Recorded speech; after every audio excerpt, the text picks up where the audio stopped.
everybody. My name is Yvonne Harrison, and I just wanted to start this channel for several reasons. I wanted to document what's going on with me and allow my family and friends to be able to access that, and also just to, as the title of this page says, a special needs family. We are a family of special needs. So it's my husband, which is right over here, he's driving, and myself, and we have 4 kids, and one of them is not in the home anymore. But yeah, so all those stories are going to be a whole nother time, but I just wanted to let everybody know what's going on. So I have what's called atypical Sherman's disease, and wasn't diagnosed with it until age 44. I actually was disabled retired by age 42.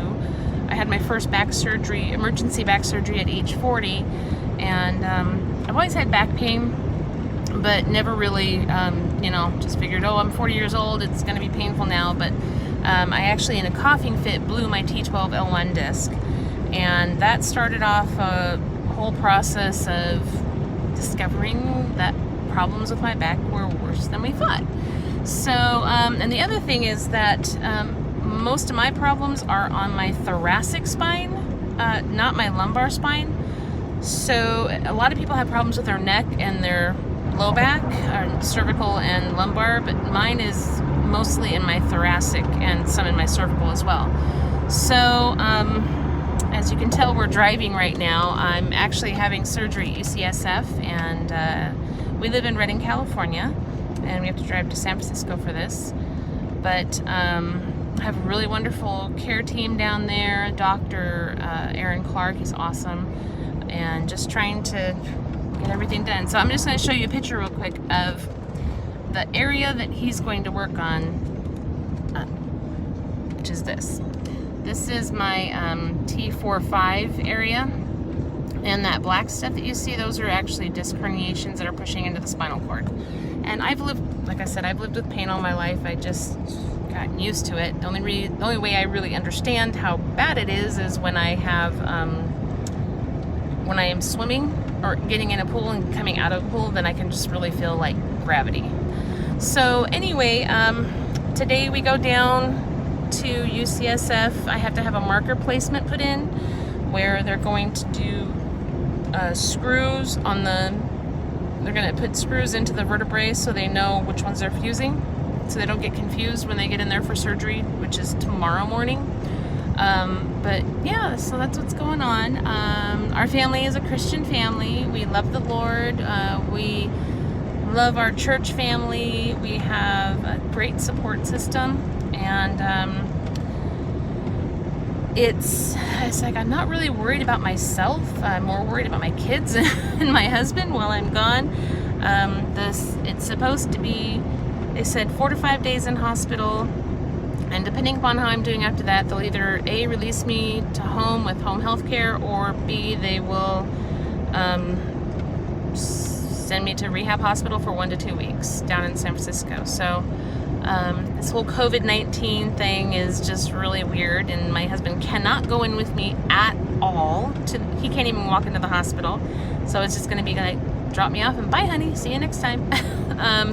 So I'm bringing a suitcase with me, which is kind of funny, but not today, but tomorrow for the surgery, because we don't know if I'm going to go to rehab hospital afterwards, and I wanted to have some of my own things, my own clothes, to be comfortable as possible.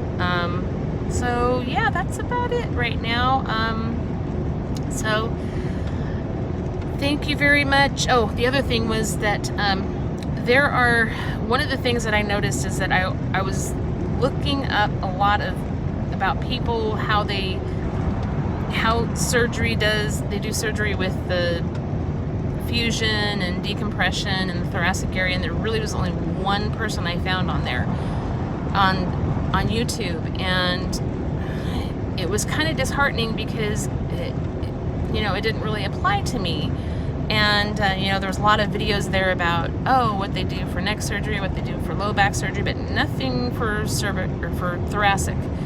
And so that's one of the reasons why I'm making this channel as well, so you kind of know what it entails. And so just tomorrow, what they're going to do after my little surgery today, it's under anesthesia, the marker placement. It'll only take an hour, they said. And then what they're going to do tomorrow is a fusion at T4-5. But what they have to do is the doctor explained, they cut my rib out so they can access the disc area, so they can pull the disc out because it is pushing into the spinal cord. And then they're going to either, I'm not sure what they're going to use, cadaver bone to fuse, or if they're going to use my bone. It's kind of like, I told them, do whatever. Might want to use cadaver bone because of my health history and stuff, but I don't know. Anyway, so there's that. And then they remove the disc, they fuse the joint, and patch me back up. So I don't know what's going to happen, how my pain levels are going to be or whatnot. A couple years ago, I got off tramadol, all narcotics and stuff, and I don't want to go back on them, but I know I'm going to have to for a certain part of this. But I'll try to get off of them as quickly as I can. So I basically use water therapy and TENS unit and massage and just Tylenol. I can't use ibuprofen because I got an ulcer from using too much ibuprofen, so that's kind of a messed up thing. And I guess, I keep saying I guess that's it, but I don't know. So this is my first time doing this, and anyway, it's a beautiful sunrise here. There's my husband, such a wonderful man. And anyway, just enjoying the sunrise as we're driving down to San Francisco to start this process. So I'll see you all after my procedure today. I'll put a little short video on there about how that went, and we'll see how the rest goes. Okay, thanks everybody. Talk to you on the other side. Bye-bye.